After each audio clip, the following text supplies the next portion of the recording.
qui est ce programme de pédagogie alternative pour les jeunes professionnels de toute discipline, artistique ou pas, littéraire, ainsi de suite, qui sont confrontés ou bien qui sont mis au contact des professionnels aguerris qui partagent avec eux leur expérience. Il faut dire que cette Pro Academy, les participants ont été retenus sur la base de projets, et c'est ces projets qui vont être maturés avec l'intervention des spécialistes au cours des 5 semaines que nous devons passer ensemble.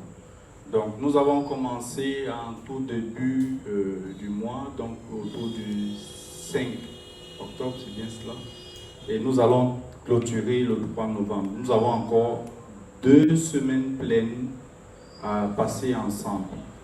Et chaque semaine, nous recevons donc des intervenants, en moyenne 2 intervenants, sans compter les différents acteurs de la scène artistique qui viennent vers nous, qui sont des invités, qui nous présentent leurs pratiques et qui partagent avec nous. Cette semaine, donc, nous avons reçu 2 intervenants. Un intervenant en train de prendre son avion ce soir pour retourner à Kampala. C'était Tessa qui a eu une présentation publique il y a 2 jours. Donc Tessa nous venait de Tetitou Tigri East. Et ce soir, nous avons la présentation publique de Hicham Bouzid qui nous vient de Fing, Tanger, du Maroc. Et il va nous parler de son travail, de comment penser une ville, parce que quand on le dit think, c'est penser, comment penser la ville, comment mettre les habitants au cœur du développement même de la ville. Je ne vais pas en dire plus, je pourrais en dire beaucoup plus, mais je préfère laisser la primeur à Hicham qui va nous présenter le travail de Fing Tanger. Merci.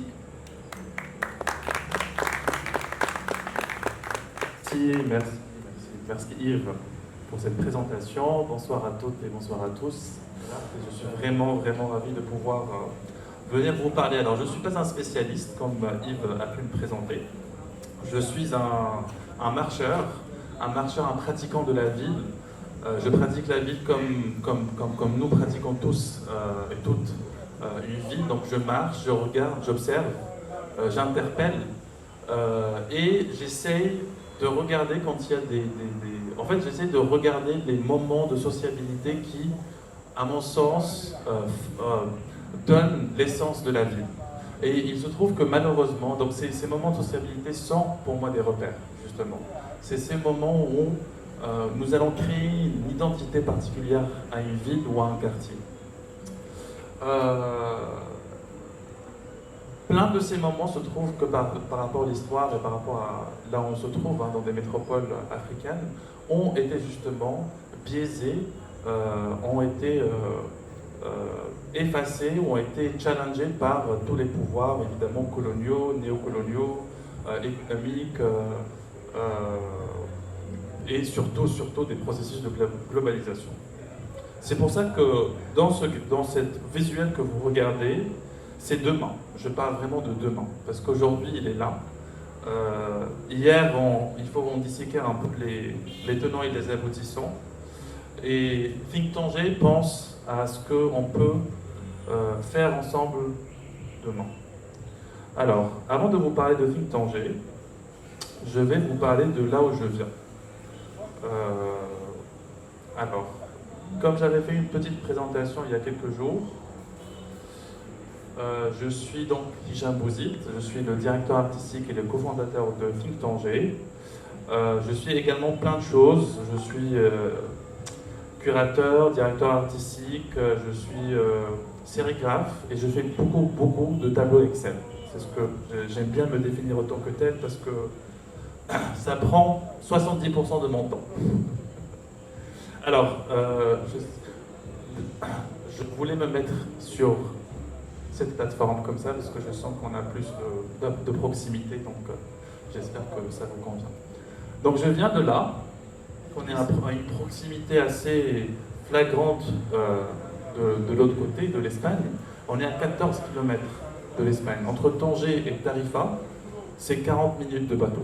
Donc c'est assez quand même incroyable, 40 minutes de bateau pour celles et ceux qui peuvent évidemment prendre ce bateau. Et donc de cette photo, de cette proximité, naît évidemment énormément de questionnements, beaucoup de peut-être de constats qu'on peut faire qui sont des différentes transactions qu'ils peuvent avoir à partir de ce lieu-là. Donc quelle logistique on apporte à une ville comme ça, comment on accommode les questions d'immigration, et quand je parle d'immigration, pas forcément juste humaine, mais l'immigration les échanges de marchandises, des hommes et des femmes, et les différentes traversées.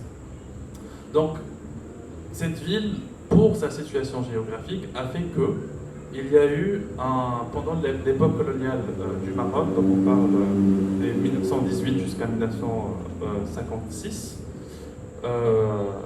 le nord du Maroc était colonisé par l'Espagne, par la France, pardon. Le sud du Maroc était colonisé par l'Espagne, et on avait Tanger qui était ce point de repère, ce point où en fait tous les pouvoirs coloniaux de l'époque voulaient avoir une mainmise sur cette ville. Et ce qui s'est passé, c'est qu'on s'y sont dit, pourquoi pas, on va se la partager. Donc Tanger, pendant presque 40 ans, a été administré par 7 pays. Donc il y a eu le Portugal, l'Espagne, la France, Portugal, Espagne, France, l'Angleterre, la Belgique, l'Allemagne et les États-Unis. Je pense qu'il manque un pays. Belgique, j'ai dit ça. Donc ça, on peut voir ici, ça c'est un extrait d'un coloring book, un cahier de coloriage pour apprentissage pour enfants. C'est une affiche de l'artiste Tito Barada qui va être un peu mon fil conducteur au long de cette conversation. Et ça, c'est la carte du nord du Maroc avec toutes les tribus de la région du Rif avant la colonisation. Et là, on peut voir vraiment toute la diversité, alors on ne va pas dire ethnique, mais des différentes familles, des différentes tribus qui existaient dans le nord du Maroc. Je fais un grand saut et je montre cette carte aussi pour un peu comprendre mieux le concept. Concept peut-être. Là, ça c'est la ville de Tanger en 1991, et on peut remarquer de 91 à 99, il n'y a pas eu vraiment un changement, voilà un peu une petite tâche qui s'agrandit, mais pas plus que ça. Mais on peut remarquer de 2003 à 2013 l'impact de tout ce qui est en train de se passer en termes de rénovation, en termes de mutation urbaine dans la ville, évidemment industrielle, portuaire, de transport, qui sont à l'espace de 10 ans, sont en train d'être implémentés dans Tanger. Et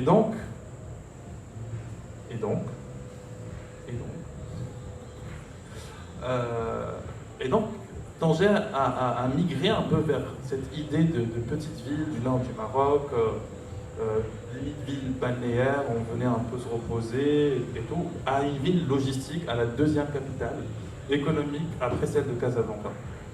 Tout ça en rappelant encore le contexte qui est un contexte de on parle de 10 ans de différence.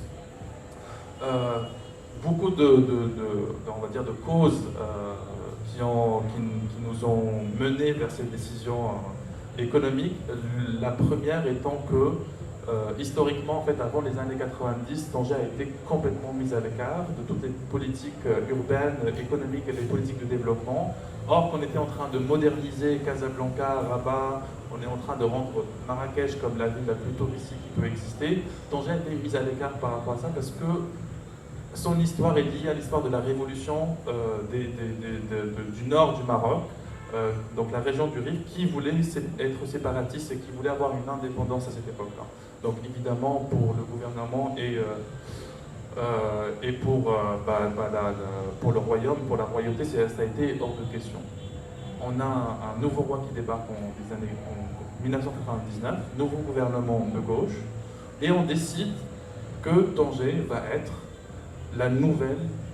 C'est vraiment une ville royale dans le sens où c'est la ville qui va marquer une époque d'un pouvoir. Et donc on va décider, on va profiter d'ailleurs de la situation géographique, et on va décider que ça va être le symbole du développement et le symbole de la modernité. Donc comme je le disais, on passe de cette petite ville, Tanger, un peu charmante, j'en reviendrai là sur le sujet de Tanger charmante, où on avait Matisse qui était en train de venir à Tanger, cette fois sur l'hôtel Villa de France, en regardant la beauté du paysage, les belles couleurs du Maroc, peindre ces espaces exotiques, à une ville master plan, une ville qui est complètement confectionnée par une architecture globalisée. On regarde cette image et on se dit, est-ce qu'on est à Tanger, est-ce qu'on est à Dubaï, est-ce qu'on est à Miami, on ne sait pas trop. Et donc c'est cette dichotomie qui aujourd'hui dans Think Tanger nous intéresse. Malgré on va dire cette nouvelle ville master plan, alors il faut savoir que c'est pas une ville nouvelle. Elle vient s'interposer sur ce qui existe déjà. Et c'est ça que je trouve intéressant. Et donc, malgré ce processus d'homogénéisation et de domestication que j'appelle de l'espace urbain, nous avons des pratiques encore qui existent dans la ville aujourd'hui, où l'on va continuer les constructions informelles, ou s'approprier des espaces, des entre-lieux, des espaces un peu entre les deux immeubles, ou sinon en fait on peut la regarder aussi à travers la question pas que de la botanique mais de l'agriculture. Ici on a un marché qui d'ailleurs malheureusement a été détruit. C'est un marché informel en plein centre-ville où on a toutes les femmes gebiliates, en fait, les femmes qui viennent de la montagne de Tanger venir et vendre leurs fruits et légumes et leurs harvest. Ce qui est extraordinaire dans cette culture-là, c'est que en fait là on a vraiment un label bio sans qu'il soit labellisé. C'est des femmes qui plantent et qui cultivent avec des graines locales, des graines qui sont transmises de mère en fille, de génération en génération, et en fait elles te le disent quand elles vendent leur production. C'est-à-dire qu'elles refusent d'utiliser tout ce qui est graines génétiquement modifiées, etc.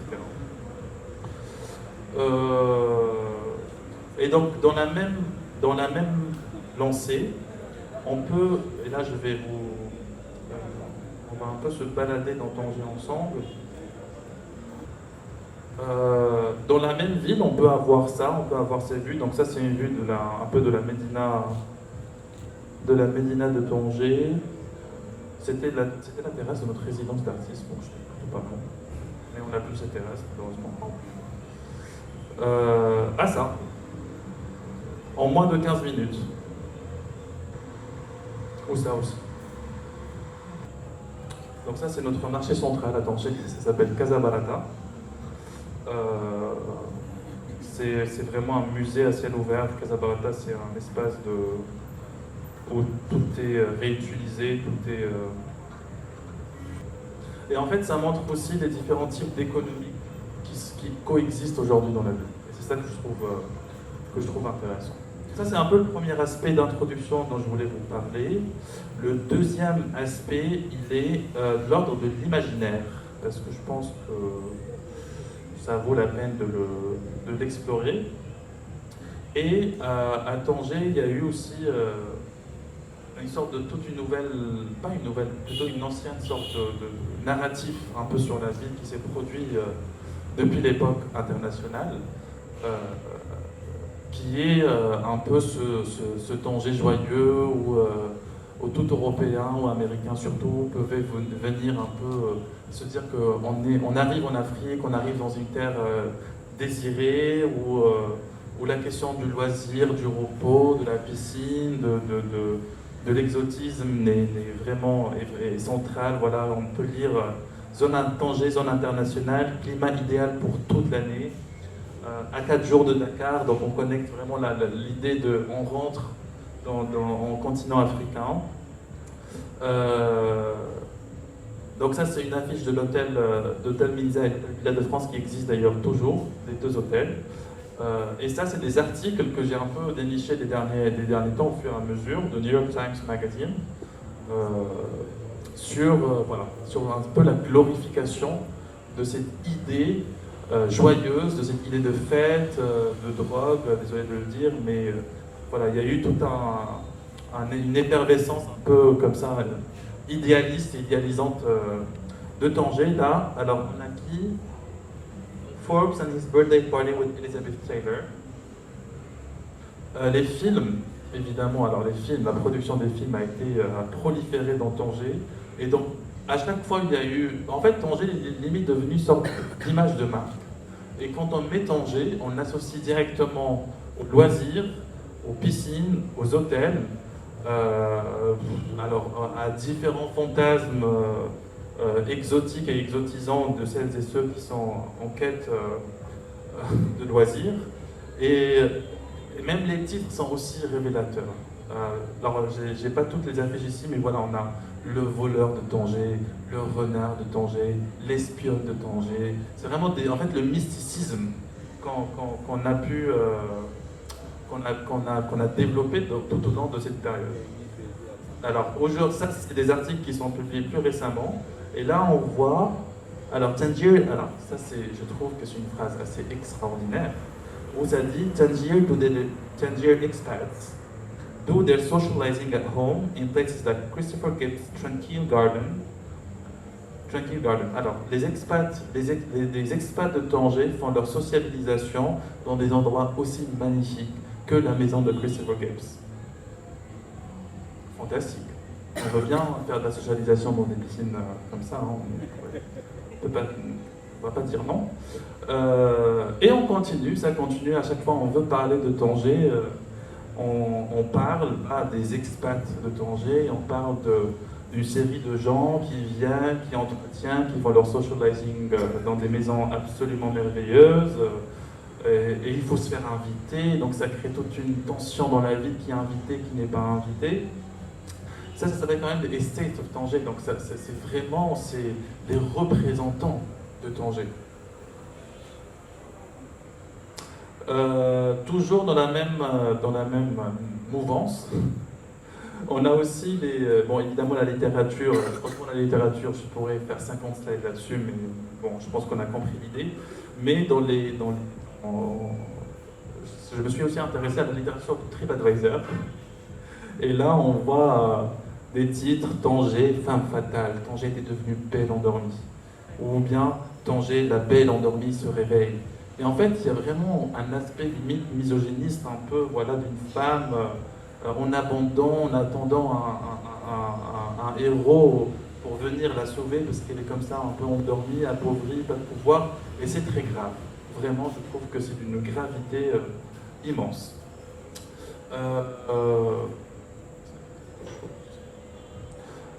Ça, c'est un autre article qui est écrit dans Le Monde, et on va parler des fantômes.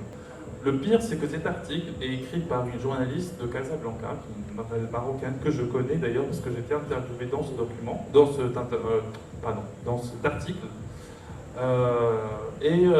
Rita, elle disait oui, non, moi je montre le nouveau Tanger, etc. Après, je pense qu'elle était sincère dans ce qu'elle disait, mais se confrontant au bureau de Paris du Monde, il fallait un titre un peu plus catchy. Il fallait quelque chose. Donc on va parler des fantômes de la Beat Generation, comme si c'était le seul point d'entrée à partir duquel on peut lire une ville aujourd'hui, surtout à travers toute la dynamique urbaine qui existe et tout ce qu'il y a en fait aujourd'hui en termes de culture, d'art. Donc ça, c'était le deuxième aspect. Donc j'espère que j'ai pu donner un peu une idée sur ce que c'est la ville.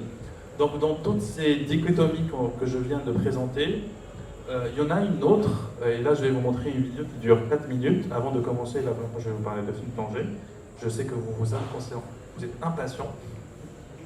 Alors c'est une vidéo installation de l'artiste Ito Balada dont je vous ai parlé tout à l'heure, qui va être mon fil conducteur au long et à travers, qui s'appelle A Guide to Trees for Gardeners and Governors. Un guide des arbres pour les jardiniers et les gouverneurs.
La fête était finie. Donc c'est à partir de là que c'est voilà, c'est mon point d'introduction par rapport aux questions des villes. Je pense que c'était une sorte de patchwork. L'organisation que j'ai lancée il y a presque 8 ans maintenant, qui a commencé d'abord par étant un collectif, mais qu'est-ce qu'il en est du point de vue culturel de la ville? Comment on peut penser les espaces sociaux dans une ville aujourd'hui qui est comme Tanger, qui est une ville en pleine évolution, en plein changement urbain, où justement les repères, ils sont pas en train de se perdre, mais ils sont en train d'être floutés, parce qu'il y a tellement de layers, il y a tellement de niveaux de compréhension et de niveaux de sociabilité qui changent évidemment le paysage de la ville. Alors, qui sommes-nous? Donc FIC Tanger. FIC Tanger est une organisation culturelle pluridisciplinaire à but non lucratif. L'idée, c'est qu'on favorise une sorte d'approche participative en invitant des artistes, des chercheurs, des anthropologues, des sociologues, des designers, etc. Donc vraiment plein de types de différents practitioners et pour essayer de propulser une sorte de dynamique d'intelligence collective pour penser, pour créer, pour dynamiser, en tout cas essayer de façonner un urbanisme qui est plus inclusif, créatif et plus humain, surtout vraiment se rendre à la dimension humaine de la chose. Alors comment on fait ça? Donc évidemment c'est un projet culturel qui est né dans les sillages de la transformation sociale et urbaine de la ville. Et évidemment, j'ai montré encore le travail d'Ito Barada, mais ça, elle a commencé vraiment à documenter cette transformation à partir des années 90. Fin 90, vraiment, les premiers marteaux-piqueurs ont commencé. Donc en fait, FIC Tanger, c'est quoi? On a 3 lieux dans la ville, 4 programmes et une revue annuelle. Je vais d'abord parler des programmes avant de parler des lieux, parce que je pense que c'est... Donc les programmes qu'on a pu réfléchir les dernières années, il faut savoir que tout ne s'est pas fait d'une seule façon. Enfin, on n'a pas tout commencé en 2016. Ça a été vraiment un sorte de timeline, une sorte de progrès. À chaque fois, on se heurtait à une sorte de problématique où on voyait des choses en train d'être développées, d'être modifiées. On essayait de répondre avec un programme. Donc, en fait, on a développé 4 programmes depuis les 7 dernières années. Le premier dont je vais parler, c'est les ateliers cités. Et les ateliers cités, c'est vraiment un programme qui est extrêmement collaboratif, où là, pour le coup, on va mettre cette idée d'un laboratoire urbain en pratique, sauf qu'on va essayer de créer une sorte de groupe qui est complètement homogène, avec des artistes encore, des architectes, des graphistes, des designers, pour explorer la question du narratif des quartiers. La ville de Tanger l'a tellement exposé qu'en fait, les 20 dernières années, on a été témoin il a fleuri un peu de partout, des quartiers qui sont majoritairement informels. Et l'idée, c'est comment, au lieu de rester dans une approche stigmatisante de ces quartiers ou statistique et chiffres, l'idée c'était comment on peut créer une plateforme pour amplifier les voix des habitants qui sont dans ce quartier-là. Et comment on peut finalement connecter les différents quartiers en créant des repères qui sont des repères complètement personnels et en fait des discours des habitants eux-mêmes. Et on va pouvoir un peu les montrer, les exposer un peu ailleurs.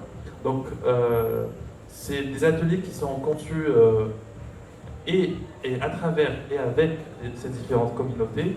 C'est généralement des ateliers créatifs, donc on fait de la radio, du son, de la vidéo, de la sérigraphie, on crée des posters, on crée des images, on crée des sujets. Par exemple, je vais vous montrer à la fin de ma présentation un des outputs de ces ateliers.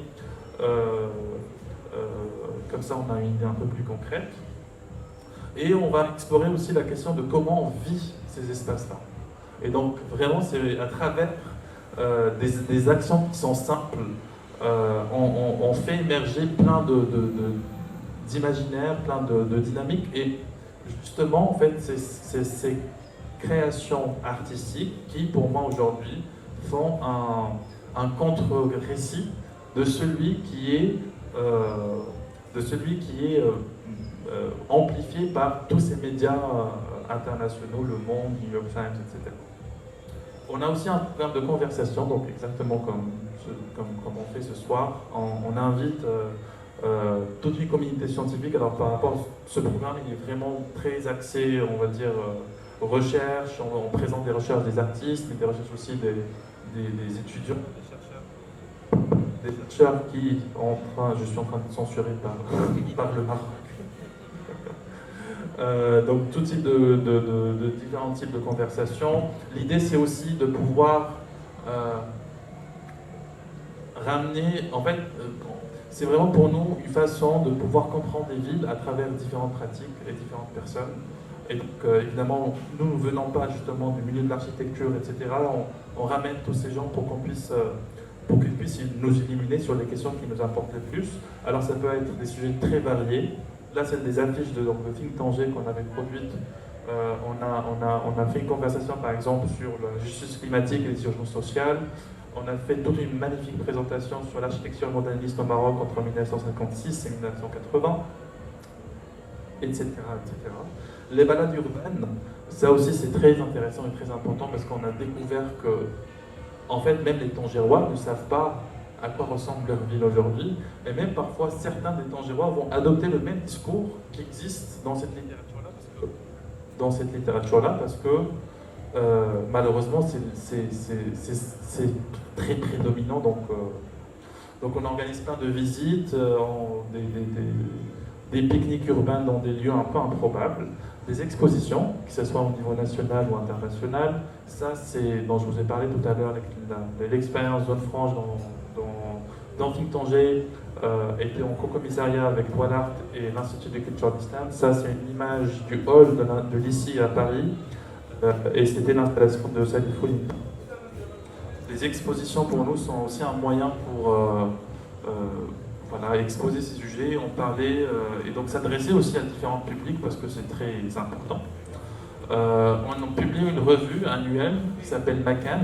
Makan veut dire espace en arabe, et c'est une revue qui veut explorer vraiment, en fait c'est une sorte de continuité de tout ce qui se passe en termes de réflexion dans Think Tanger. Et ben on prend un autre moment, on prend un autre format, et on s'adresse aussi à un public qui est très différent, parce que la revue est une revue qui, voilà, elle n'est pas fan à lire, je vais dire. Bon, là je vais vous passer les chiffres, etc. Et les espaces, oula non, j'avais oublié ça. Alors les lieux, donc je vous disais tout à l'heure qu'on gère 3 lieux à Tanger. Ça ne veut pas dire que c'est que des lieux publics. J'ai commencé par le dernier lieu qu'on a créé qui s'appelle le kiosque, qui est en fait un lieu de 200 mètres carrés qui se trouve en plein centre-ville de Tanger, qui a été en rénovation pendant presque 1 an, et qui n'a pas de définition pour aujourd'hui.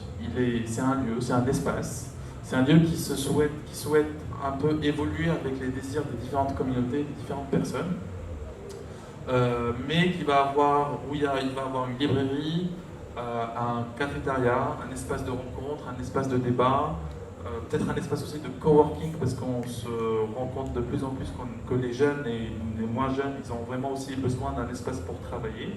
Et donc le kiosque, évidemment un espace d'exposition. Donc le kiosque, il a un peu volonté avec bon, l'espace n'est pas immense non plus, mais je pense qu'en 200 mètres carrés, on peut faire plein de choses. Le Tanger Print Club, c'est un atelier de sérigraphie. Donc géographiquement, le Tanger Print Club et le kiosque sont à 500 mètres. Donc c'est vraiment pas très loin l'un de l'autre. C'est un lieu qui est dédié à tout ce qui est question d'impression. Aussi, c'est un lieu qui est venu parce que en organisant les résidences d'artistes, on s'est rendu compte que on avait besoin d'un espace de production. Et donc on est venu, on a créé ce lieu qui existe toujours. Ça, c'est certains des affiches. Alors aussi, c'est un lieu d'économie. Un lieu d'économie dans le sens où la production de ces affiches, le processus ne coûte pas très cher. Les affiches ne coûtent pas non plus très cher, mais le fait d'avoir des artistes de renommée qui peuvent travailler avec nous, qui peuvent rendre leur travail accessible à travers les multiples, fait qu'en fait on a une sorte de jeune scène de collectionneurs qui veulent là pour le coup, c'est une autre affiche qu'on a faite de l'artiste justement Ito Barada qui dit Xénophile heureux. avec un sorte de mélange de couleurs. Et en fait, on travaille avec elle sur toutes les questions de linguistique, justement. On a toujours entendu le mot de xénophobie. Et là, on a travaillé sur la xénophilie parce que ça existe. Hein. L'amour de l'autre existe. C'est un lieu aussi que là, c'est 2 jeunes artistes des Beaux-Arts de Tétouan, donc à côté de Tanger, qui viennent travailler avec nous. Donc c'est vraiment un lieu qui est très ouvert, une sorte de pensée, une sorte d'économie autour de l'art. La résidence d'artistes, comme j'ai discuté tout à l'heure. La résidence d'artistes, alors pour le coup, elle est là pour inviter des artistes, pas que des artistes d'ailleurs. Aujourd'hui, on a 2 architectes en résidence pour venir travailler avec nous sur les questions qu'on défend. Donc ça doit forcément être quelque chose autour des questions des villes, autour des questions des économies culturelles. Donc on n'est pas un lieu de... C'est-à-dire que notre résidence elle a un intérêt particulier par rapport au projet de Think Tanger. Et je vais finir, parce que je me suis un peu trop étalé, donc ça c'est un peu... Alors, avant de faire ça, je vous ai parlé de Macan, ça c'est le premier numéro de la revue. Un peu une sorte de petite déambulation. Donc la revue, elle est en 3 langues. Elle est en arabe, en français et en anglais. Mais les 3 langues ne sont pas traduites. Ça aussi, c'est un autre aspect. Dans le sens où chaque contributeur ou contributrice nous envoie l'article avec sa langue d'origine.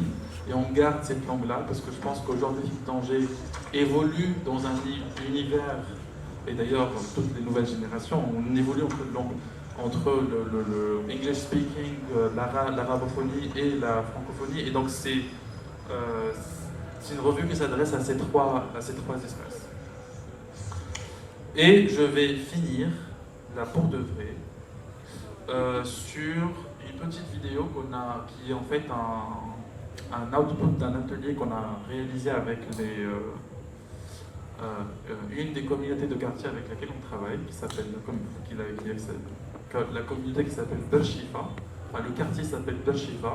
J'ai expliqué l'autre jour pendant le séminaire que le Bershifa en arabe veut dire le puits de la guérison. Et en fait, on a découvert, en faisant cet atelier, un peu le mythe de ce quartier. Pourquoi il s'appelle Bershifa? Parce que avant que Tanger soit cette métropole, il existait dans ce quartier-là, donc qui était un espace, qui n'était forcément pas un quartier, mais qui était un espace agricole, il existait un puits dans lequel il y avait une sorte d'eau bénite, et en fait les gens venaient boire cette eau pour guérir. Donc tout le nom du quartier vient de cette belle symbolique. Donc on a travaillé avec les jeunes du quartier sur un peu représenter d'une manière un peu mythique le quartier. Et voilà, merci.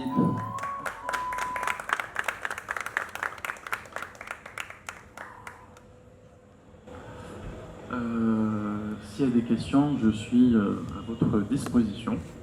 Je vous écoute.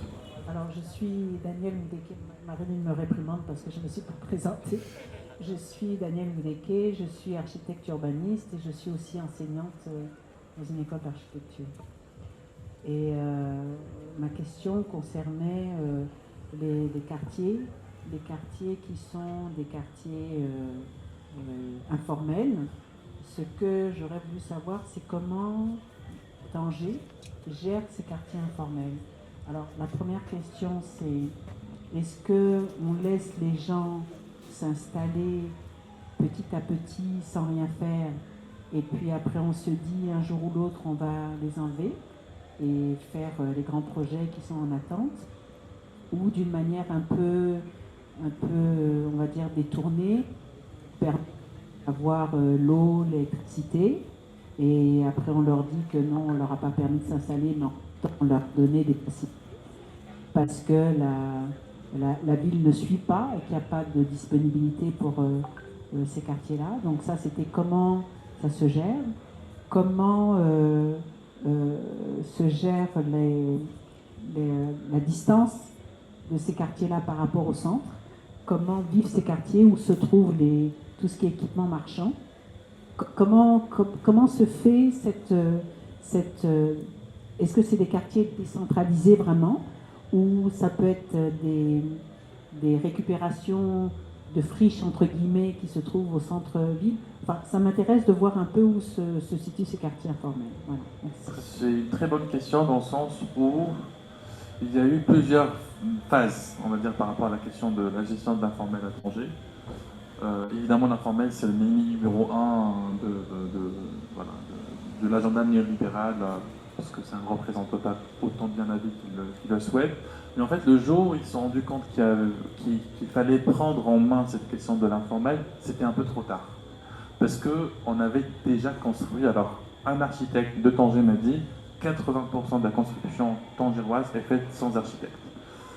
Ça ne veut pas dire que tout est informel, ça veut dire que, bon, voilà, il y a de l'informel, on va acheter un plan tamponné, on va construire un plus 2, on se retrouve avec un 6-7.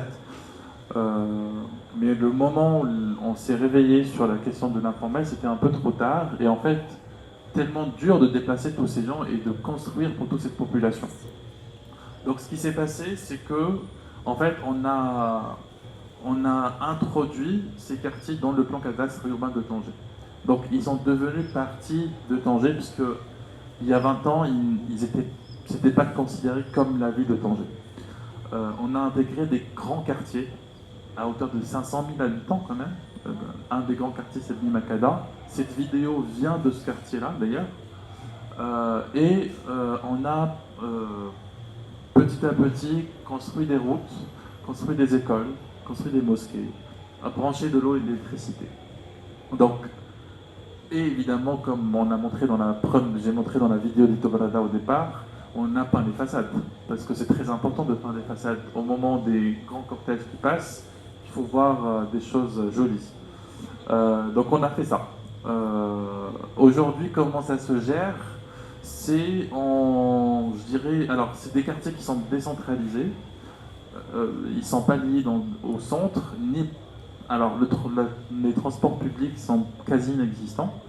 Donc il faut prendre des petits taxis, etc. Alors il y a l'infrastructure, elle est intéressante.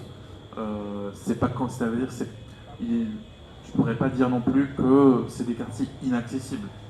On peut y aller, mais ça coûte cher. Finalement, si on prend des transports privés tout le temps. Donc ça cloisonne.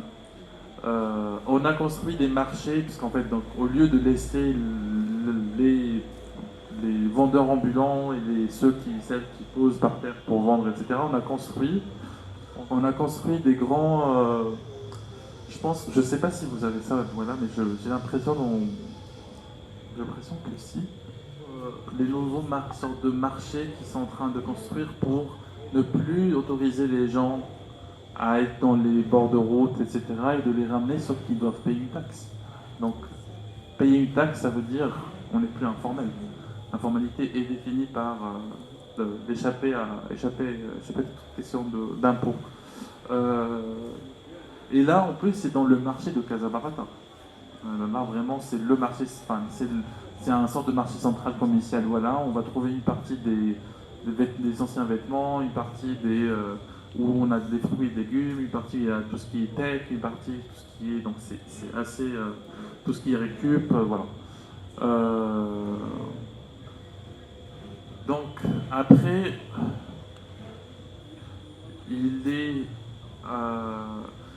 ils ont quand même bien travaillé l'infrastructure, dans le sens où je pense, alors pour l'instant il n'y a pas de déclaration de guerre sur ces quartiers périphériques.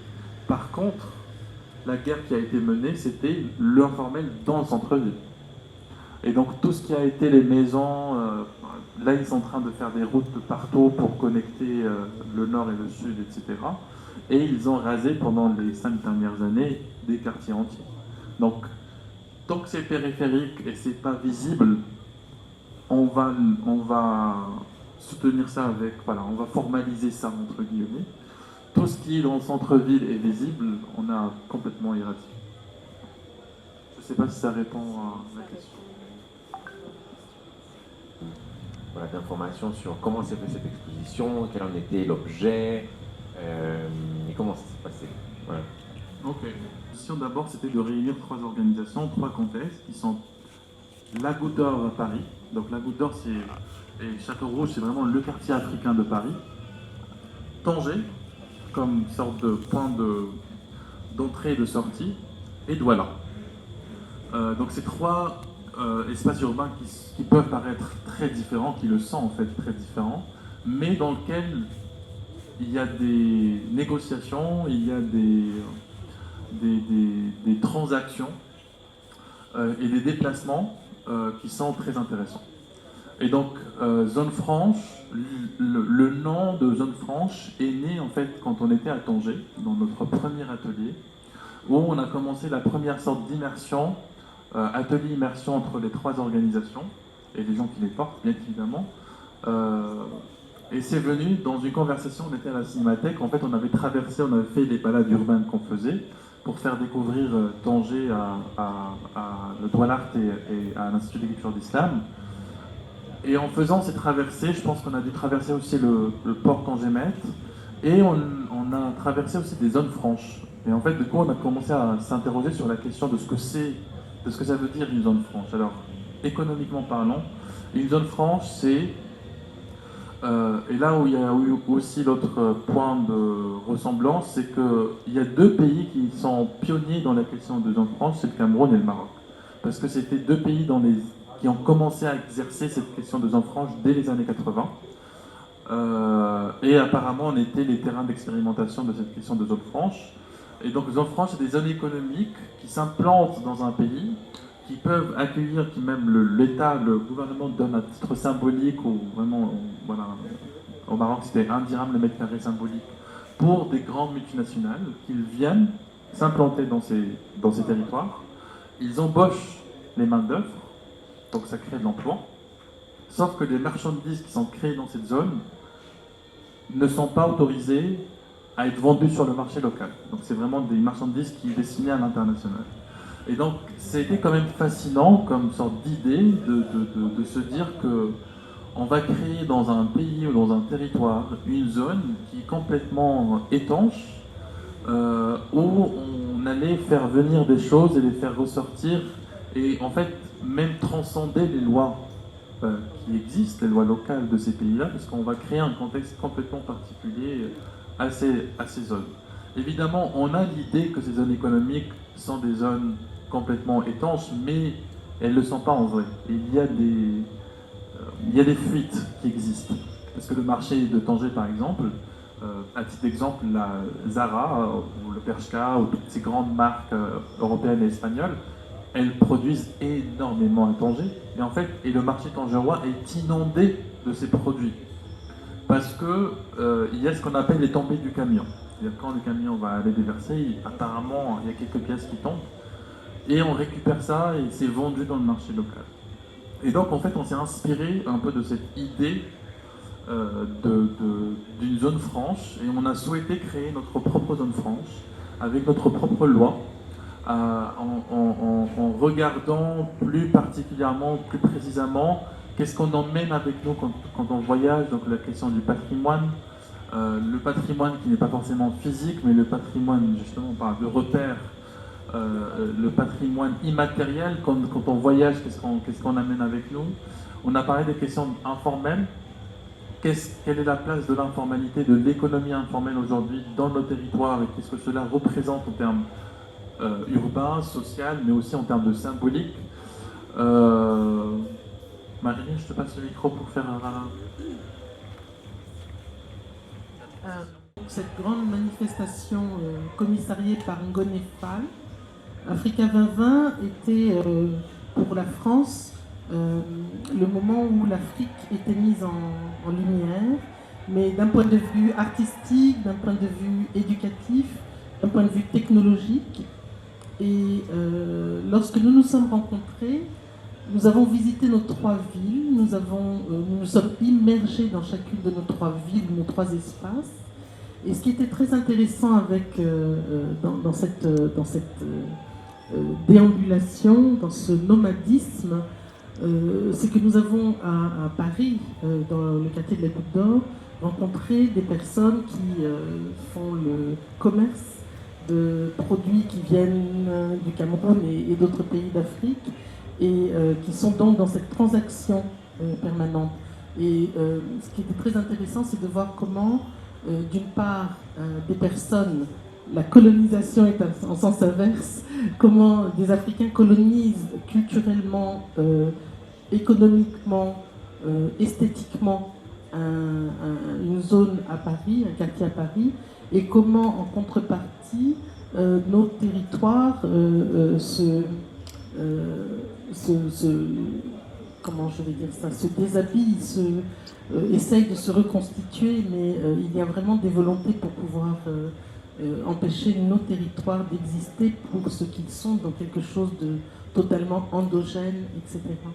Et donc nous avons décidé il y a des choses très intéressantes. Les artistes que nous avons choisis ont produit des œuvres pour certains, on a même commandé quelques œuvres qui ont fait un intérieur-extérieur. Ça a été présenté, l'exposition a été présentée dans 3 lieux à Paris.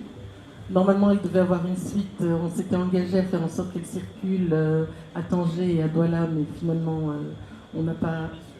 C'était trop ambitieux. Puis, je ne suis pas sûre que l'exposition que nous avons montée à Paris s'adressait à nos publics dans nos pays respectifs.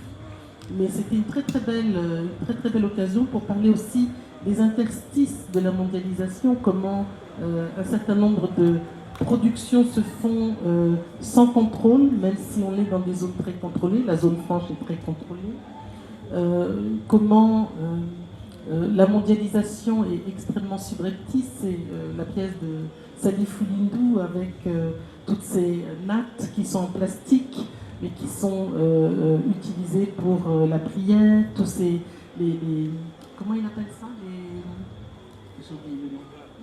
Les bouilloires, c'est ça, où on met de l'eau froide, qui sont faites en Chine. Donc toutes ces interrelations, toutes ces interconnexions, toute cette manière dont le monde est en train de perdre du sens et comment dans nos villes, nous sommes en train de nous réapproprier des choses qui en réalité sont produites culturellement, économiquement ailleurs.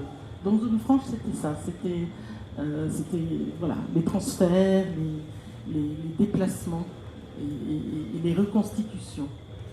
Oui, moi je voulais poser une question, je profite. Ok. Merci de me pousser à poser la question. Il me semble qu'il manque, pour ceux qui n'ont pas assisté à nos rencontres et qui ne connaissent pas Film Tanger, il m'a manqué une présentation de la manière dont vous travaillez dans les quartiers, pas dans les quartiers, avec les gens des quartiers. Je trouve que cette partie-là, ce serait bien d'avoir un petit retour sur comment vous créez la mayonnaise, comment vous créez l'humanité, l'humanisation et comment vous créez la fierté des habitants de ces quartiers. La question du travail avec les communautés de quartier, pour nous, était une question vitale au départ parce que on ne peut pas penser Tanger sans travailler avec les différentes communautés de la ville. Nous étant dans le centre-ville de Tanger, 1 an après avoir commencé à expérimenter avec des architectes, des gens de la ville, etc., on s'est rendu compte, où est-ce qu'ils sont les gens avec lesquels, qui sont impactés, qui sont directement, eux, vivent ces transformations. Et donc, c'est un processus qui était très long. Le premier travail qu'on a mené avec le premier quartier avec lequel on a travaillé il y a 7 ans, qui s'appelle le quartier de Zuitina. Ça a commencé en réunissant différentes personnes. Donc il y avait Film Tanger, il y avait une association qui s'appelait Tsenkin, il y avait l'association du quartier et il y avait des jeunes du quartier. Et en fait, donc Tsenkin, qui en fait avait un rôle de facilitateur, de mise en relation entre Film Tanger et ces jeunes de communauté parce qu'ils travaillaient déjà en étroite collaboration avec plusieurs jeunes de ce quartier-là. Ils ont eu l'intelligence de nous dire, écoutez, pour supprimer ou pour au moins essayer de ne pas être dans un rapport de jugement directement, on va aller se voir, pas dans le quartier, pas dans Film Tanger, mais dans un lieu neutre. Et en fait, on s'est rencontrés la première fois dans un café, même pas dans le centre-ville, dans un café normal, et on était une vingtaine de personnes, et nous, comme intellectuels et artistes, on est venu avec un projet bien ficelé, on va faire ça et on va faire ça, et dans votre quartier, il vous manque ça, il vous manque ça, et donc c'est ce qu'on vous propose. Au bout de 20 minutes, hein, il ne fallait pas plus. Il y a Mariam, une des filles de quartier, qui est vraiment devenue aujourd'hui une très grande collaboratrice de Film Tanger. Ils nous regardent, ils me disent mais pourquoi? Ils me disent oui, mais parce que l'art et la culture c'est important et qu'il faut qu'on fasse ça, etc. Ils disent oui, mais pourquoi vous voulez venir dans notre quartier? Vous êtes qui en fait? Est-ce que vous avez jamais mis des on veut pas et on veut? J'ai dit oui, mais je pense qu'on a compris aussi que les intentions étaient bonnes, mais que elles n'étaient pas bien placées. Et en fait, c'est ça qui a commencé donc, avec le travail de la facilitatrice, donc, qui est Kalima Kaddaoui, dont je rends hommage, et qui a vraiment impacté moi-même ma pratique d'artiste, de curateur. Kalima qui vient juste pour, entre parenthèses, elle a une formation de mathématiques appliquées aux sciences sociales. Et donc, elle cherche les patterns des sociétés, elle cherche à regarder qu'est-ce qui se produit dans les sociétés. Elle a quitté le système d'éducation parce qu'elle travaille avec le ministère au Maroc, le ministère de l'Éducation, en se disant il faut aujourd'hui, dans un pays comme le Maroc, inventer un nouveau mode d'éducation qui est horizontal. Et donc, elle part vraiment... et en fait, elle nous a accompagnés. Elle s'est dit ok, bon, on va explorer quelque chose, on va être dans un vrai laboratoire, on va checker tout ce qu'on pense. Et pendant 6 mois, presque 8 mois, en fait, on a supprimé notre projet. On a été en crise avec nos bailleurs de fonds qui disaient là, vous êtes à 6 mois, vous n'avez rien produit. Et on a été dans la discussion. Et c'était vraiment des discussions de l'ordre. Qu'est-ce qu'on a envie de faire aujourd'hui? Qu'est-ce qui se passe dans le quartier? Qu'est-ce que Think Tanger, comment il s'imagine dans 10 ans? C'est quoi notre rôle dans la ville? Et ils répondaient, eux, à cette question. Nous, on répondait à des questions. Si nous, on était dans le quartier, comment on envisagerait ce quartier dans 10 ans? Et en fait, en faisant des ateliers, des jeux de rôle comme ça, en fait, des choses qui sont simples, en vérité, ça nous a permis, au bout de 8 mois, de se dire, en fait, on sait pourquoi on veut travailler ensemble, parce que on a envie de... Comment dire? On a envie de créer des ponts entre limite des sociétés différentes. Et on a envie de réinventer la question du travailler ensemble, du quartier. Et on a envie de ne pas être dans la stigmatisation. Et en fait, ça, c'était vraiment le truc principal. C'est qu'on a passé par le processus de désapprentissage avant de rentrer dans le processus de l'apprentissage. On a désappris de ce qu'on a été éduqué, nous, par rapport à notre rôle en tant qu'acteur culturel, entre guillemets. Et d'ailleurs, ça peut être aussi étendu à un rôle d'un architecte, un rôle d'un intellectuel, etc. À comment se positionner dans une estrade, une plateforme horizontale où on ne vient pas juste prendre, on vient prendre et donner, on vient échanger, on est continuellement dans ce... Après, ça peut paraître utopique, etc. Il y a eu beaucoup de moments de crise, mais puisque la confiance, elle a été construite, elle a été cimentée, il n'y avait plus de doute sur l'objectif. Et on n'avait plus de doute sur... On allait arriver là, on avait l'intention d'arriver là, et on y est arrivé, notamment par la création d'un journal. Je ne sais pas si j'ai des photos ici. Ou dans le journal, on peut voir dans la couverture, c'est la photo du quartier. Donc en fait, on a créé quelque chose d'aussi simple qu'un petit journal qui parle des individus, qui parle des initiatives qui sont dans le quartier. Alors là aussi, autre chose à mentionner, c'est que les jeunes, nous, on est venus avec une perspective, on va parler de vos problèmes, mais c'est quoi des problèmes et quelles problématiques? Et ils disaient, mais on en a marre des problématiques. On est fatigué des problématiques. On veut parler d'horizon. On veut parler de perspective. Comment on fait ça?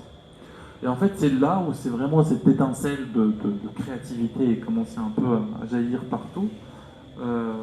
C'est qu'on a vraiment commencé à parler des possibilités, de la perspective, qui a été aussi une façon de parler des soucis, de parler des problèmes, mais de les regarder juste différemment. Et donc le journal qui a été distribué dans tous les cafés, dans tous les coiffeurs et les coiffeuses du quartier, dans les écoles, chez nous dans le centre-ville, au niveau international, il a été vraiment on a eu 3000 copies et ça a été vraiment très bien distribué et les retours qu'on a eu par rapport à ce journal étaient vraiment d'une intensité assez, vraiment, tout le monde, alors, la moitié pleurait, l'autre se prenait dans les bras, etc. On est la grande famille. C'est qu'il y a eu un effet de reconnexion. Les gens, se sont dit, il y avait un participant en particulier, Ayoub, qui a un club de foot dans le quartier, qui m'a dit, j'ai grandi dans un lycée, on m'a toujours dit que Zwitina ne fait pas partie de Tanger, tu n'es pas de Tanger.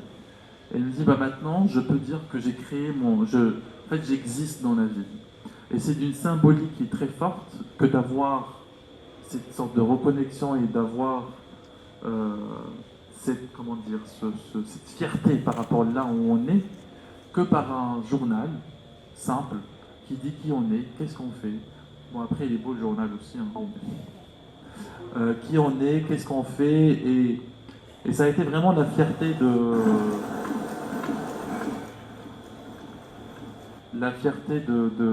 tout le monde, hein, inclus de Film Tanger. Et en fait, c'est là aussi on a compris notre rôle dans ce type de collaboration. C'est qu'on vient pas, on aime bien décrire comme ça Film Tanger comme une sorte de boîte à outils. On se dit, alors, nous on a une boîte à outils, on peut faire de la radio, on peut faire de la psychogéographie, on peut faire de la publication, on peut faire ceci ou cela. Donc on est des outils, on n'est pas un contenu. Et le contenu se fait avec la création, avec le temps qu'on donne aussi à cette collaboration. Et ça prend du temps, par contre.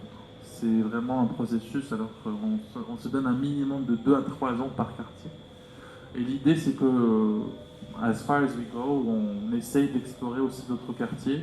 Ce qui se passe aujourd'hui, c'est qu'on a des jeunes de Zwitina qui sont venus. Alors, le deuxième quartier avec lequel on travaille a été introduit par des jeunes qui ont vu ce journal dans l'ancien quartier en disant « nous aussi on veut le même ».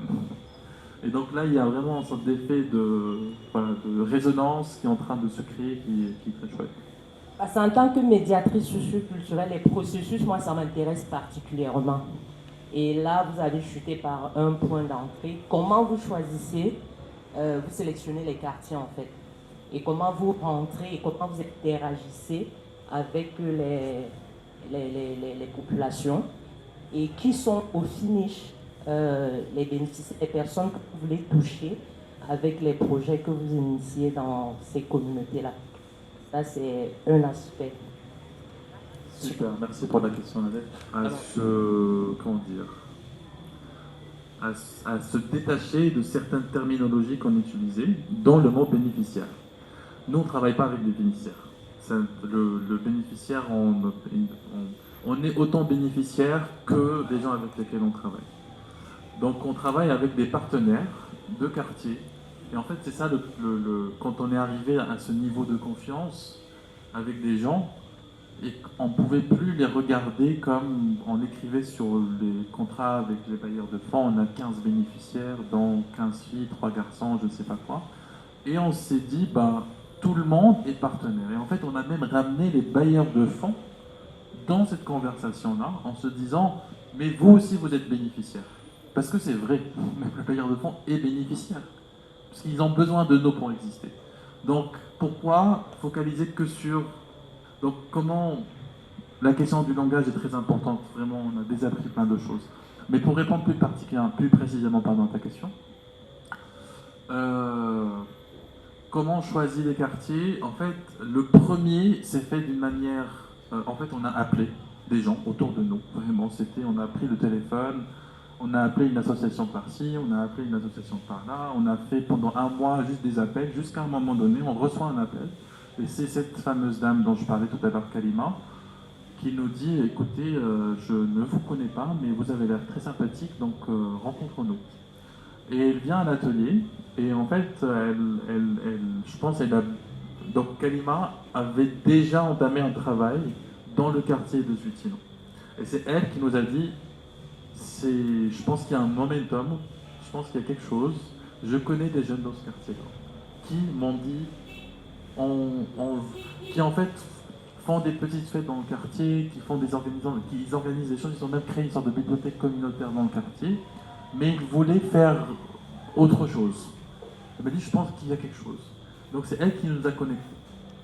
Après, aujourd'hui, comme j'ai dit, ce qui se passe, c'est qu'il y a un effet tache d'huile, et que quand on a commencé à être, même physiquement dans le quartier, il y a eu d'autres personnes qui ont commencé à regarder, à voir ce qu'on fait, à venir poser des questions. Un atelier qui était prévu à 5 personnes finissait avec 25 personnes. Et donc ça a vraiment fait son tache d'huile. Et en fait, ce qu'on fait maintenant, c'est que les jeunes avec lesquels on a travaillé il y a 7 ans sont toujours... le lien ne s'est jamais... Alors, on ne travaille plus de la même façon, mais le lien ne s'est jamais arrêté. Dans le sens où on continue de travailler avec ces jeunes. Ils viennent toujours chez nous, on va toujours à Svetina, ils viennent nous emprunter des appareils photo.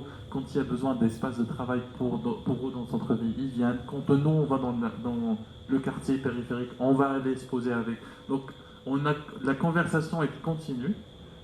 Et en fait, c'est avec ces jeunes-là qui souhaitent aussi développer ces initiatives ailleurs. Donc là, vraiment, c'est une sorte d'effet rhizome, en fait. C'est vraiment des petites branches qui se connectent l'une à l'autre et ça fait un réseau comme ça, d'une façon organique qui se constitue. C'était en fait une observation, pas tout à fait une question. C'est que quand on travaille dans les quartiers informels, on travaille toujours à l'intérieur du quartier. C'est-à-dire qu'on fait en sorte que les choses prennent vie dans le quartier, que le quartier se développe et que le quartier puisse vivre par lui-même.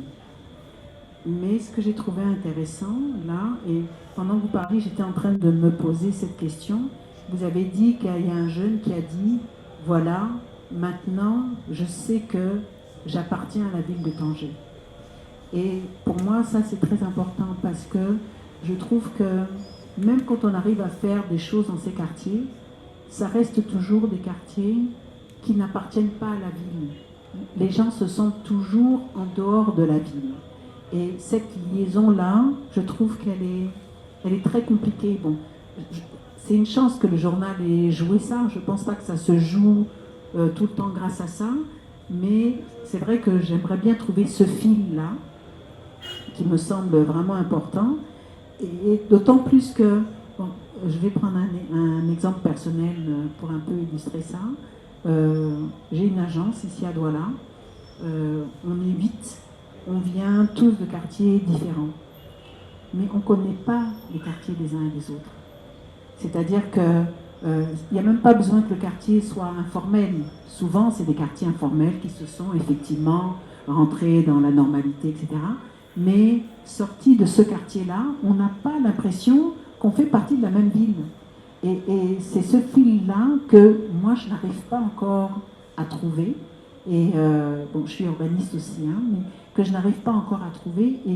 Et ça, pour moi, c'est un début de quelque chose qui me semble vraiment important. Voilà, je voulais juste le souligner.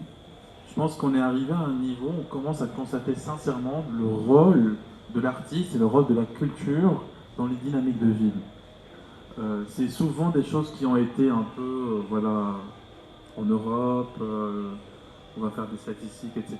Mais on a trop pas imposé, mais on a trop importé certains modèles. Et aujourd'hui, je pense qu'avec le travail de Douala, avec le travail de différentes organisations dans nos contextes, je commence réellement à pas sentir, mais c'est des constats. C'est-à-dire que c'est des résultats concrets. Les parcours de gens sont impactés par ces expériences, inclus évidemment le mien et le nôtre. Et je pense qu'on a trop séparé la question de programmation urbaine à la question de la vie sociale. Et que, évidemment, créer un journal ne va pas révolutionner tous les quartiers, tout le monde ne va pas le faire. Là, on parle de même pas 3% des habitants, on va dire, du quartier qui ont participé à ça, mais que ça a fait sa résonance, que tout le monde a adoré. Mais on a travaillé avec une sorte de consultante qui travaillait sur la question d'impact, puisque le bailleur de fonds voulait ça.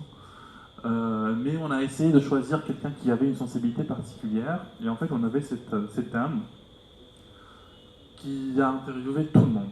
Alors, elle n'a jamais participé au processus de collaboration. Donc, elle est venue à la fin. Elle a interviewé Think Tanger, les communautés, les artistes.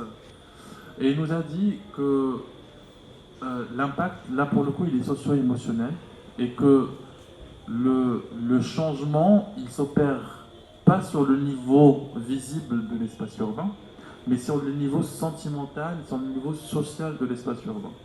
Et donc forcément, on prend plus soin de nos quartiers, forcément, on devient ambassadeur de là où on vit, forcément, le changement positif, il impacte l'espace urbain, mais beaucoup plus tard. Donc aujourd'hui, avec tout ce qu'on a pu expérimenter ces dernières années, on a envie vraiment de pouvoir passer à une étape supérieure en se disant, ok, alors comment on peut faire pour, dès la programmation de ces espaces, quel processus de consultation on peut faire? Quel processus de concertation, je voulais dire, pardon, on peut mettre en place? Est-ce que les questions qu'on pose d'habitude, est-ce que vous êtes content, est-ce que les escaliers marchent ou pas, ne pourraient pas être changées? Est-ce qu'en faisant un plateau radio avec des communautés au lieu d'un sort de statistique, qu'est-ce que cela peut faire? Donc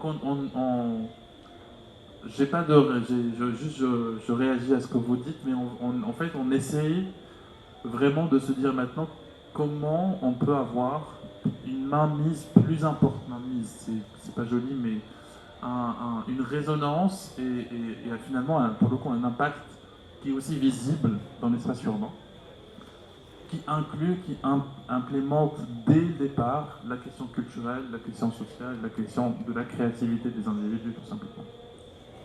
Lorsqu'on t'entend parler Isha, on pourrait croire qu'à Tanger, il n'y a que Think Tanger.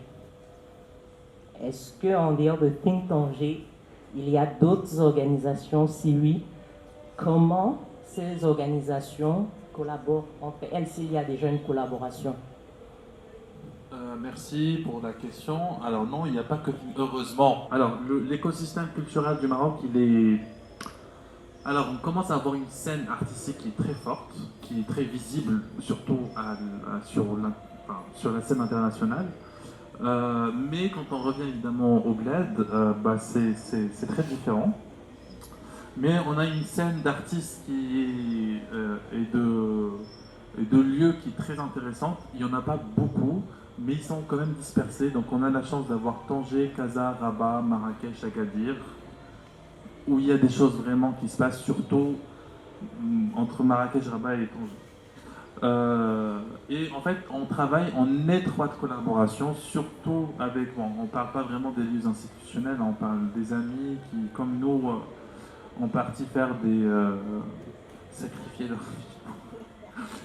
leur vie pour monter des projets. On connaît. Et alors, je cherchais quelque chose parce que... donc ça, par exemple, c'est un événement comme... Alors, avant Think Tanger qu'on gérait, c'était un festival de musique électronique et indépendante qui se passait aussi à Tanger. Ici, on a le 18 d'El Farran, qui est un riad culturel à Marrakech. Alors, c'est un peu ma carte visite, que j'ai eu la chance aussi de cofonder en 2013, dont je suis toujours d'ailleurs membre de bureau.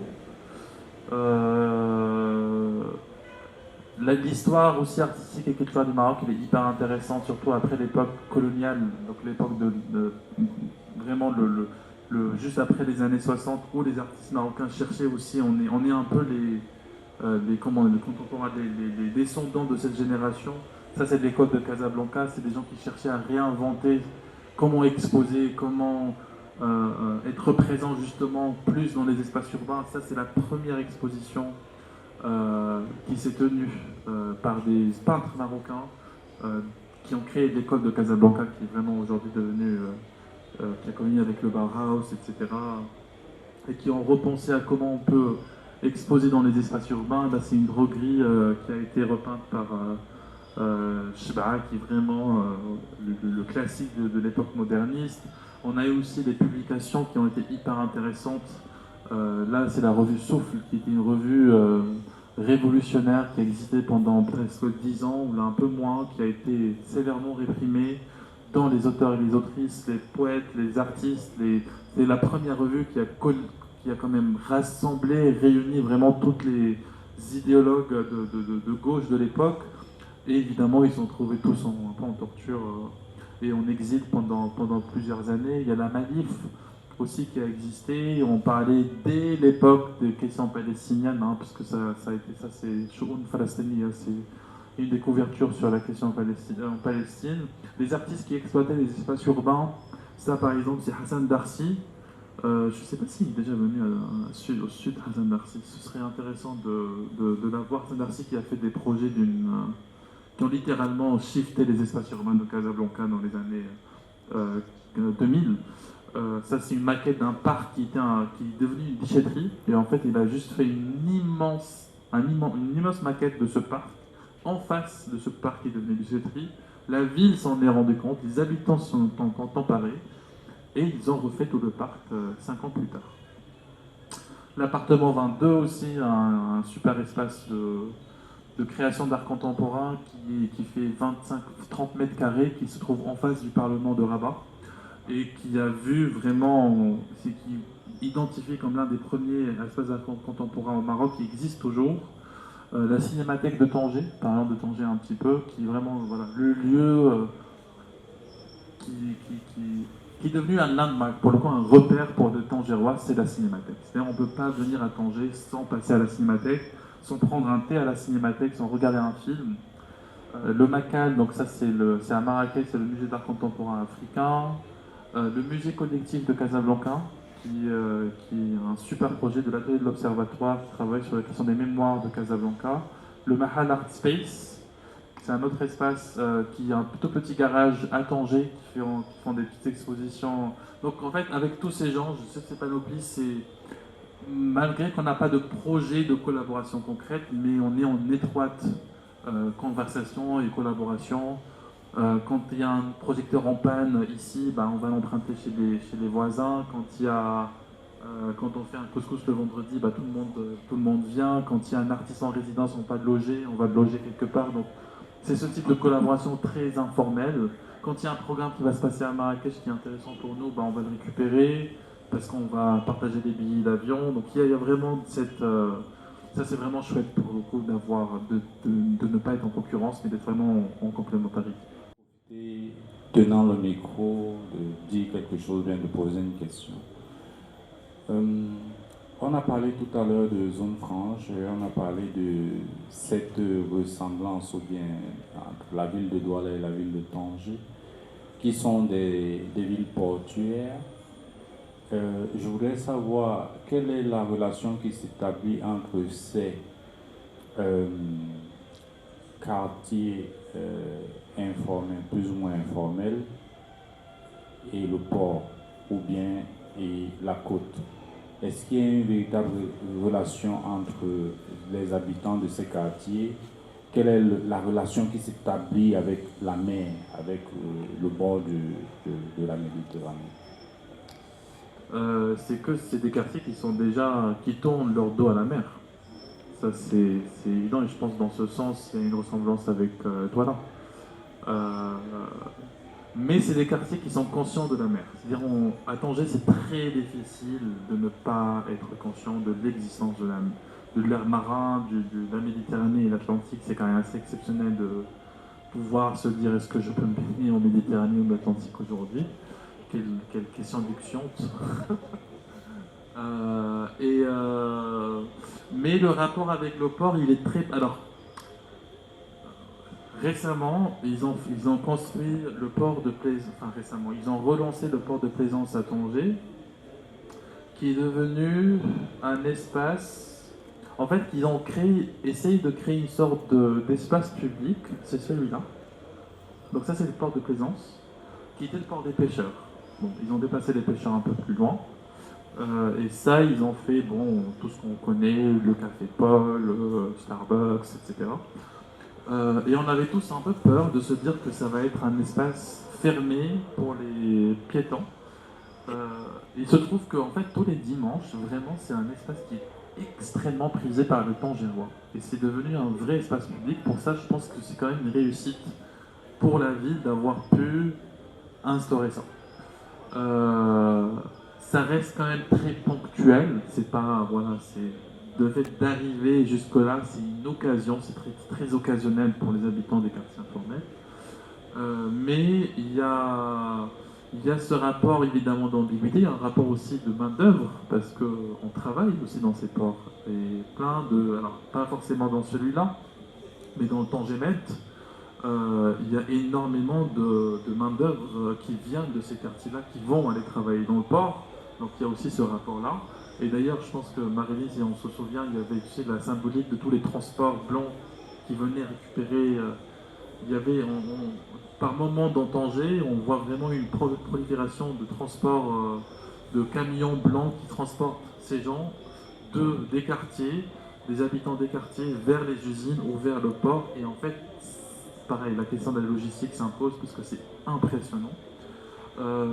Mais je pense que de mon point de vue, de mon expérience, autant que Tangérois et de mes dernières années, c'est qu'on a le Tangérois, il aime la mer. C'est-à-dire, il faut qu'on aille à la mer. On peut pas. On va aller, on va prendre un taxi, on va se partager à 15 et on va prendre une moto, là, une tuk-tuk. Et l'été, en fait, c'est une activité qui. Bon, on n'a pas de plage privée au Maroc, donc c'est aussi un autre avantage, c'est que c'est accessible. Et tout le monde va à la mer. Je ne sais pas si ça a répondu à tes questions, mais c'est aussi, voilà, c'est plein de... Il y a aussi la question de la migration qui est très importante, puisqu'ils ont déplacé le port central de Tanger, qui était la marina, à Tangemet, justement, pour ne plus avoir des flux comme ça, de ceux et celles qui entament le voyage, de passer par... de passer par ce point. Donc on a éloigné ce port, donc il n'y a qu'un bateau qui fait la transition ici, qui fait entre Tanger et Tarifa. Et c'est des petits bateaux très sécurisés. C'est aussi, en fait, c'est autant un lieu de répit qu'un lieu de plaisance, qu'un lieu de tension. Ce qui m'a choqué à Tanger, c'est la disparition des espaces verts. C'est une ville qui est de plus en plus gagnée par la structuration, la domination de l'économique. Et on a visité le cimetière des animaux qui est en train de disparaître. Il y a un espace totalement privilégié où les oiseaux migrateurs viennent se poser avant d'entreprendre leur voyage sur d'autres continents et qui est en train de disparaître. Et la qualité de vie à Tanger est en train vraiment même si encore cet accès à la mer, même si ça reste une ville balnéaire, il y a beaucoup d'artistes qui communiquent sur la perspective de l'eau, mais sur la qualité de vie et sur le fait que tous ces quartiers très blancs, d'ailleurs c'est très différent de ce qui se passe chez nous dans la construction informelle, parce que ce sont quand même des constructions en dur et en élévation, très blanches, que nous n'avons pas au Cameroun, mais qui sont de plus en plus éloignées du centre-ville. C'est blanche et rouge, oui, bien sûr, rouge. Et donc la ville de vie est en train de s'éloigner des bordures de la mer. Donc oui, elle reste présente, mais tout est fait pour créer de plus en plus de ruptures avec la nature, avec l'eau et avec la végétation. Les forêts, heureusement, on a protégé certains points de forêt. Là, on a déjeuné le premier jour. Il y a une magnifique forêt de Perdicaris qui a été protégée, mais par rapport à ce que ça a été, on est à 20% de ce que ça a été. Donc c'est un petit poumon vert. C'est remplacé par des pelouses. D'ailleurs, c'est comme ça qu'on voit les gens en train de dormir sur les pelouses. Et c'est malheureux parce que ça aussi dit beaucoup sur ce que ça devient la ville aujourd'hui, ce qui est en train de se dessiner pour demain. Je pense que tout le monde est un peu fatigué. Oui. Merci d'ouvrir ce débat. J'ai vraiment, c'était une joie de pouvoir échanger, discuter à la maison. Et Yves, tu veux dire quelque chose? Tu veux fermer la conversation? Merci Hicham. Est-ce qu'on peut applaudir pour Hicham, s'il vous plaît? Ok, donc merci d'être venu. Nos portes sont toujours ouvertes. Je profite de l'occasion pour vous dire que les sessions de la Raw Academy continuent jusqu'au 3 novembre. Donc, sentez-vous libre à tout moment de venir nous rendre visite.